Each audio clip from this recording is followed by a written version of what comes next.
Welcome to Bite at a Time Books, where we read you your favorite classics one bite at a time. My name is Bree Carlile, and I love to read and wanted to share my passion with listeners like you. If you enjoy our show, be sure to follow us so you get all the new episodes. If you want to see exclusive behind the scenes of our show, join our Patreon. We would also love for you to drop us a rating on your favorite podcast platform and share our show with your friends. You can catch us on all the social medias at Bite at a Time Books. We are now part of the Bite at a Time Books Productions Network. If you ever wondered what inspired your favorite classic novelists to write their stories, what was happening in their lives or the world at the time, check out Bite at a Time Books Behind the Story, wherever you listen to podcasts. Today we'll be continuing Jane Eyre by Charlotte Bronte. Chapter 29. The recollection of about 3 days and nights succeeding this very dim in my mind. I can recall some sensations felt in that interval, but few thoughts framed and no actions performed. I knew I was in a small room and in a narrow bed. To that bed I seemed to have grown. I lay on it motionless as a stone, and to have torn me from it would have been almost to kill me. I took no note of the lapse of time, of the change from morning to noon, from noon to evening. I observed when anyone entered or left the apartment. I could even tell who they were. I could understand what was said when the speaker stood near to me, but I could not answer. To open my lips or move my limbs was equally impossible. Hannah, the servant, was my most frequent visitor. Her coming disturbed me. I had a feeling that she wished me away, that she did not understand me or my circumstances, that she was prejudiced against me. Diane and Mary appeared in the chamber once or twice a day. They would whisper sentences of this sort at my bedside. It is very well we took her in. Yes, she would certainly have been found dead at the door in the morning had she been left out all night. I wonder what she has gone through. Strange hardships, I imagine. Poor, emaciated, pallid wanderer. She is not an uneducated person, I should think, by her manner of speaking. Her accent was quite pure, and the clothes she took off, though splashed and wet, were little worn and fine. She has a peculiar face, fleshless and haggard as it is. I rather like it. And when in good health and animated, I can fancy her physiognomy would be agreeable. Never once in their dialogues did I hear a syllable of regret at the hospitality they had extended to me, or of suspicion of, or aversion to myself. I was comforted. Mr. St. John came but once. He looked at me and said my state of lethargy was the result of reaction from excessive and protracted fatigue. He pronounced it needless to send for a doctor. Nature, he was sure, would manage best left to herself. He said every nerve had been overstrained in some way, and the whole system must sleep torpid a while. There was no disease. He imagined my recovery would be rapid enough when once commenced. These opinions he delivered in a few words, in a quiet, low voice, and added, after a pause, in the tone of a man little accustomed to expansive comment, rather an unusual physiognomy, certainly not indicative of vulgarity or degradation. Far otherwise, responded Diana. To speak truth, St. John, my heart rather warms to the poor little soul. I wish we may be able to benefit her permanently. That is hardly likely, was the reply. You will find she is some young lady who has had a misunderstanding with her friends, and has probably injudiciously left them. We may, perhaps, succeed in restoring her to them if she is not obstinate, but I trace lines of force in her face which make me skeptical of her tractability. He stood considering me some minutes, then added, She looks sensible, but not at all handsome. She is so ill, St. John. Ill or well, she would always be plain. The grace and harmony of beauty are quite wanting in those features. On the 3rd day, I was better. On the 4th, I could speak, move, rise in bed, and turn. Hannah had brought me some gruel and dry toast about, as I supposed, the dinner hour. I had eaten with relish. The food was good, void of the feverish flavor which had hitherto poisoned what I had swallowed. When she left me, I felt comparatively strong and revived. Ere long, satiety of repose and desire for action stirred me. I wished to rise, but what could I put on? Only my damp and bemired apparel, in which I had slept on the ground and fallen in the marsh. I felt ashamed to appear before my benefactors so clad. I was spared the humiliation. On a chair by the bedside were all my own things, clean and dry. My black silk frock hung against the wall. The traces of the bog were removed from it. The creases left by the wet smoothed out. It was quite decent. My very shoes and stockings were purified and rendered presentable. There were the means of washing in the room and a comb and brush to smooth my hair. After a weary process and resting every 5 minutes, I succeeded in dressing myself. My clothes hung loose on me, for I was much wasted, but I covered deficiencies with a shawl, and once more, clean and respectable looking, no speck of the dirt, no trace of the disorder I so hated, and which seemed so to degrade me, left. I crept down a stone staircase with the aid of the banisters to a narrow low passage, and found my way presently to the kitchen. It was full of the fragrance of new bread and the warmth of a generous fire. Hannah was baking. Prejudices, it is well known, are most difficult to eradicate from the heart whose soil has never been loosened or fertilized by education. They grow there, firm as weeds among stones. Hannah had been cold and stiff indeed, at the first. Latterly, she had begun to relent a little, and when she saw me come in tidy and well-dressed, she even smiled. "What? You have got up?" she said. "You are better, then. You may sit down in my chair on the hearthstone if you will." She pointed to the rocking chair. I took it. She bustled about, examining me every now and then with the corner of her eye.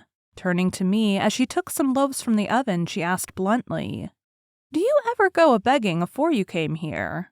I was indignant for a moment, but remembering that anger was out of the question, and that I had indeed appeared as a beggar to her, I answered quietly, but still not without a certain marked firmness. "You are mistaken in supposing me a beggar. I am no beggar any more than yourself or your young ladies." After a pause, she said, "I do not understand that. You've like no house, nor no brass, I guess." "The want of house or brass, by which I suppose you mean money, does not make a beggar in your sense of the word." "Are you book-learned?" she inquired presently. "Yes, very." "But you've never been to a boarding school." "I was at a boarding school 8 years." She opened her eyes wide. "Whatever cannot ye keep yourself for, then?" "I have kept myself, and, I trust, shall keep myself again." "What are you going to do with these gooseberries?" I inquired as she brought out a basket of the fruit. "Make 'em into pies." "Give them to me and I'll pick them." "Nay, I do not want ye to do naught." "But I must do something. Let me have them." She consented, and she even brought me a clean towel to spread over my dress, lest, as she said, I should mucky it. "Ye've not been used to servants' work, I see by your hands," she remarked. "Happen ye've been a dressmaker?" "No, you are wrong, and now, never mind what I have been. Don't trouble your head further about me, but tell me the name of the house where we are." "Some calls it Marsh End, and some calls it Moor House." "And the gentleman who lives here is called Mr. St. John?" "Nay, he doesn't live here. He is only staying a while. When he is at home, he is in his own parish at Morton." "That village a few miles off?" "Aye." "And what is he?" "He is a parson." I remembered the answer of the old housekeeper at the parsonage, when I had asked to see the clergyman. This, then, was his father's residence? "Aye. Old Mr. Rivers lived here, and his father and grandfather, and Gert, great-grandfather afore him." "The name, then, of that gentleman is Mr. St. John Rivers?" "Aye. St. John is like his christened name." "And his sisters are called Diana and Mary Rivers?" "Yes." "Their father is dead?" "Dead 3 weeks and of a stroke." "They have no mother?" "The mistress has been dead this many a year." "Have you lived with the family long?" "I've lived here 30 year. I nursed them all 3. "That proves you must have been an honest and faithful servant. I will say so much for you, though you have had the incivility to call me a beggar." She again regarded me with a surprised stare. "I believe," she said, "I was quite mistaken in my thoughts of you, but there is so many cheats goes about, you mun forgi'e me." And though, I continued rather severely, you wished to turn me from the door on a night when you should not have shut out a dog. Well, it was hard, but what can a body do? I thought more of the children nor of myself, poor things. They've like nobody to take care on 'em but me. I'm like to look sharpish. I maintained a grave silence for some minutes. You must not think too hardly of me, she again remarked. But I do think hardly of you, I said, and I'll tell you why. Not so much because you refused to give me shelter or regarded me as an impostor, as because you just now made it a species of reproach that I had no brass and no house. Some of the best people that ever lived have been as destitute as I am, and if you are a Christian, you ought not to consider poverty a crime.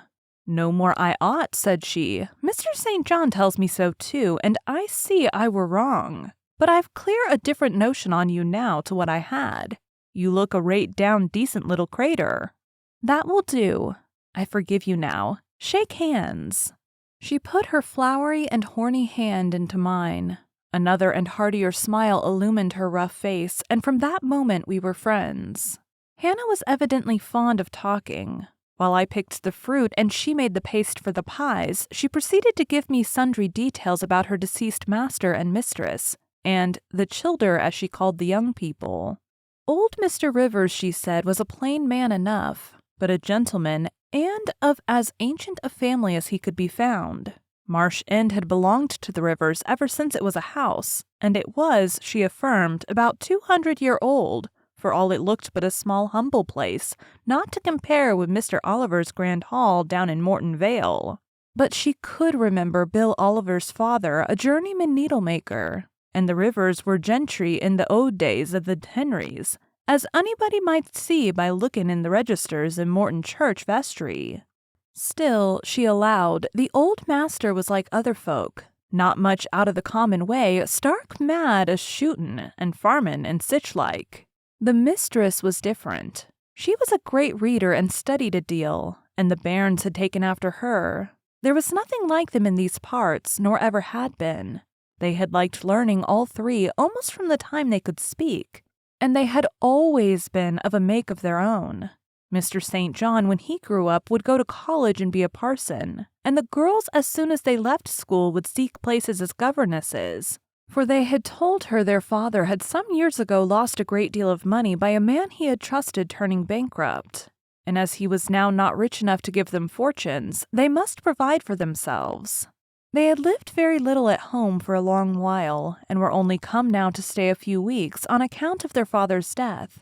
But they did so like Marsh End and Morton, and all these moors and hills about. They had been in London, and many other grand towns, but they always said there was no place like home, and then they were so agreeable with each other, never fell out nor threeped. She did not know where there was such a family for being united. Having finished my task of gooseberry picking, I asked where the two ladies and their brother were now. Gone over to Morton for a walk, but they would be back in half an hour to tea. They returned within the time Hannah had allotted them. They entered by the kitchen door. Mr. St. John, when he saw me, merely bowed and passed through. The two ladies stopped. Mary, in a few words, kindly and calmly expressed the pleasure she felt in seeing me well enough to be able to come down. Diana took my hand. She shook her head at me. You should have waited for my leave to descend, she said. You still look very pale and so thin. Poor child, poor girl. Diana had a voice toned to my ear like the cooing of a dove. She possessed eyes whose gaze I delighted to encounter. Her whole face seemed to me full of charm. Mary's countenance was equally intelligent, her features equally pretty, but her expression was more reserved, and her manners, though gentle, more distant. Diana looked and spoke with a certain authority. She had a will, evidently. It was my nature to feel pleasure in yielding to an authority supported like hers, and to bend, where my conscience and self-respect permitted, to an active will. "And what business have you here?" she continued. "It is not your place. Mary and I sit in the kitchen sometimes because at home we like to be free, even to license, but you are a visitor and must go into the parlor." "I am very well here." "Not at all, with Hannah bustling about and covering you with flour." Besides, the fire is too hot for you, interposed Mary. To be sure, added her sister. Come, you must be obedient. And still holding my hand, she made me rise and led me into the inner room. Sit there, she said, placing me on the sofa, while we take our things off and get the tea ready. It is another privilege we exercise in our little moorland home, to prepare our own meals when we are so inclined, or when Hannah is baking, brewing, washing, or ironing. She closed the door, leaving me solace with Mr. St. John, who sat opposite, a book or newspaper in his hand. I examined first the parlor and then its occupant. The parlor was a rather small room, very plainly furnished yet comfortable, because clean and neat. The old-fashioned chairs were very bright, and the walnut wood table was like a looking-glass. A few strange antique portraits of the men and women of other days decorated the stained walls. A cupboard with glass doors contained some books and an ancient set of china. There was no superfluous ornament in the room, not one modern piece of furniture save a brace of work-boxes and a lady's desk in rosewood, which stood on a side table. Everything, including the carpet and curtains, looked at once well-worn and well-saved. Mr. St. John, sitting as still as one of the dusty pictures on the walls, keeping his eyes fixed on the page he perused, and his lips mutely sealed, was easy enough to examine. Had he been a statue instead of a man, he could not have been easier. He was young, perhaps from 28 to 30, tall, slender. His face riveted the eye. It was like a Greek face, very pure in outline, quite a straight classic nose, quite an Athenian mouth and chin. It is seldom indeed an English face comes so near the antique models as did his. He might well be a little shocked at the irregularity of my lineaments, his own being so harmonious. His eyes were large and blue, with brown lashes. His high forehead, colorless as ivory, was partially streaked over by careless locks of fair hair. This is a gentle delineation, is it not, reader? Yet he whom it describes scarcely impressed one with the idea of a gentle, a yielding, an impressible, or even of a placid nature. Quiescent as he now sat, there was something about his nostril, his mouth, his brow, which, to my perceptions, indicated elements within either restless or hard or eager. He did not speak to me one word, nor even direct to me one glance till his sisters returned. Diana, as she passed in and out in the course of preparing tea, brought me a little cake, baked on top of the oven. "Eat that now," she said. "You must be hungry. Hannah says you have had nothing but some gruel since breakfast." I did not refuse it, for my appetite was awakened and keen. Mr. Rivers now closed his book, approached the table, and, as he took a seat, fixed his blue, pictorial-looking eyes full on me. There was an unceremonious directness, a searching, decided steadfastness in his gaze now which told that intention and not diffidence had hitherto kept it averted from the stranger. "You are very hungry," he said. "I am, sir. It is my way. It always was my way by instinct, ever to meet the brief with brevity, the direct with plainness. It is well for you that a low fever has forced you to abstain for the last 3 days. There would have been danger in yielding to the cravings of your appetite at first. Now you may eat, though still not immoderately." "I trust I shall not eat long at your expense, sir," was my very clumsily contrived, unpolished answer. "No," he said coolly. "When you have indicated to us the residence of your friends, we can write to them, and you may be restored to home. That, I must plainly tell you, is out of my power to do, being absolutely without home and friends." The three looked at me, but not distrustfully. I felt there was no suspicion in their glances. There was more of curiosity. I speak particularly of the young ladies. St. John's eyes, though clear enough in a literal sense, in a figurative one were difficult to fathom. He seemed to use them rather as instruments to search other people's thoughts than as agents to reveal his own, the which combination of keenness and reserve was considerably more calculated to embarrass than to encourage. "Do you mean to say," he asked, "that you are completely isolated from every connection?" "I do." Not a tie links me to any living thing. Not a claim do I possess to admittance under any roof in England. A most singular position at your age." Here I saw his glance directed to my hands, which were folded on the table before me. I wondered what he sought there. His words soon explained the quest. "You have never been married? You are a spinster?" Diana laughed. "Why, she can't be above 17 or 18 years old, St. John," said she. "I am near 19, but I am not married, no." I felt a burning glow mount to my face, for bitter and agitating recollections were awakened by the allusion to marriage. They all saw the embarrassment and the emotion. Diana and Mary relieved me by turning their eyes elsewhere than to my crimsoned visage. But the colder and sterner brother continued to gaze, till the trouble he had excited forced out tears as well as color. "Where did you last reside?" he now asked.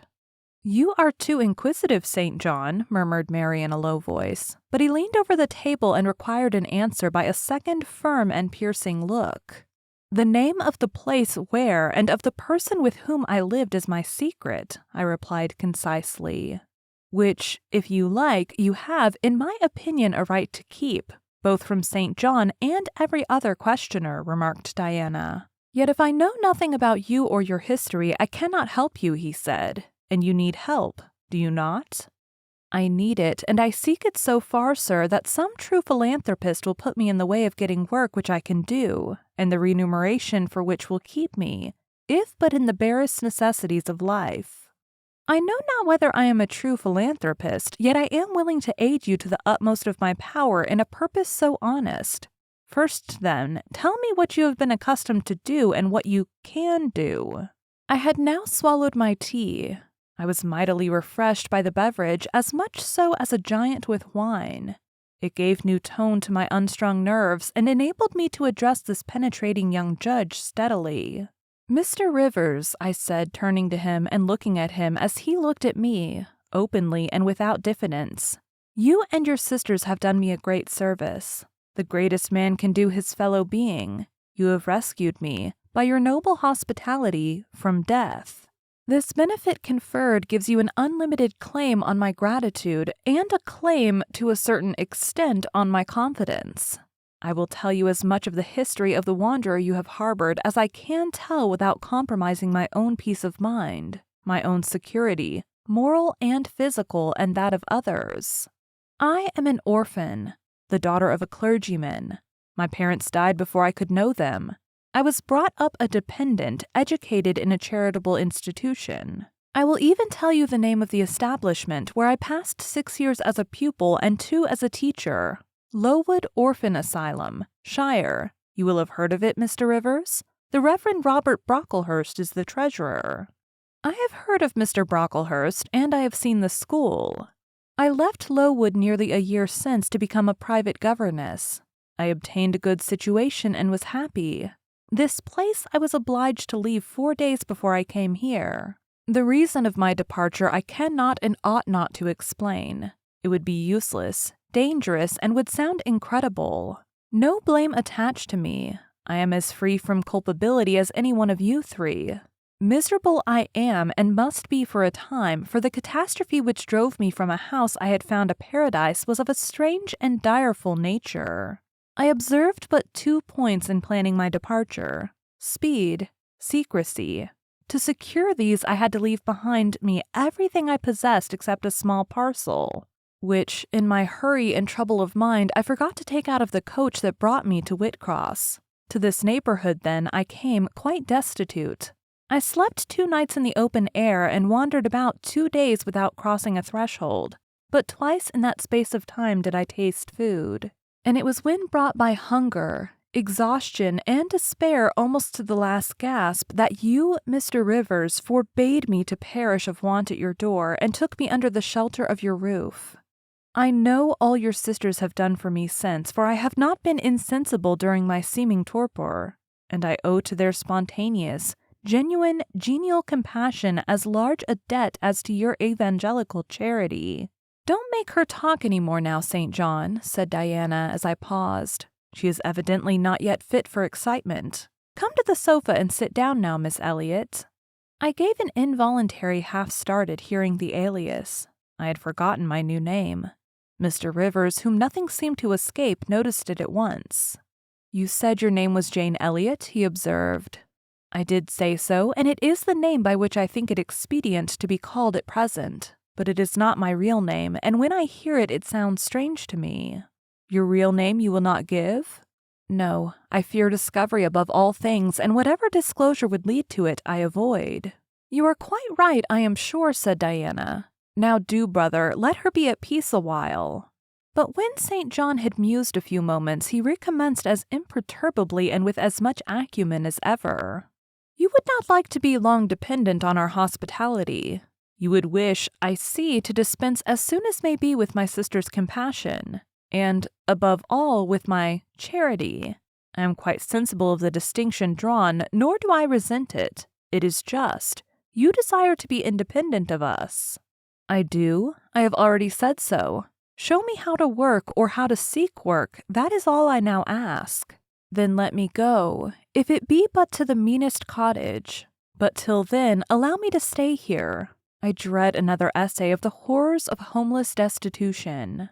"Indeed, you shall stay here," said Diana, putting her white hand on my head. "You shall," repeated Mary, in the tone of undemonstrative sincerity which seemed natural to her. "My sisters, you see, have a pleasure in keeping you," said Mr. St. John, "as they would have a pleasure in keeping and cherishing a half-frozen bird. Some wintry wind might have driven through their casement. I feel more inclination to put you in the way of keeping yourself, and shall endeavor to do so. But observe, my sphere is narrow. I am but the incumbent of a poor country parish. My aid must be of the humblest sort. And if you are inclined to despise the day of small things, seek some more efficient succor than such as I can offer." "She has already said that she is willing to do anything honest she can do," answered Diana for me. "And you know, St. John, she has no choice of helpers. She is forced to put up with such crusty people as you." "I will be a dressmaker. I will be a plain workwoman. I will be a servant, a nurse girl, if I can be no better," I answered. "Right," said Mr. St. John quite coolly. "If such is your spirit, I promise to aid you in my own time and way." He now resumed the book with which he had been occupied before tea. I soon withdrew, for I had talked as much and sat up as long as my present strength would permit. Thank you for joining Bite at a Time Books today while we read a bite of one of your favorite classics. If you enjoy our show, be sure to follow us so you get all the new episodes. If you want to see exclusive behind the scenes of our show, join our Patreon. We would also love for you to drop us a rating on your favorite podcast platform and share our show with your friends. You can catch us on all the social medias at Bite at a Time Books. Also, be sure to check us on our website, www.biteatatimebooks.com. We are now part of the Bite at a Time Books Productions Network. If you ever wondered what inspired your favorite classic novelists to write their stories, what was happening in their lives or the world at the time, check out Bite at a Time Books Behind the Story, Tuesdays wherever you listen to podcasts. Again, my name is Bree Carlile, and I hope you come back tomorrow while we take the next bite of Jane Eyre.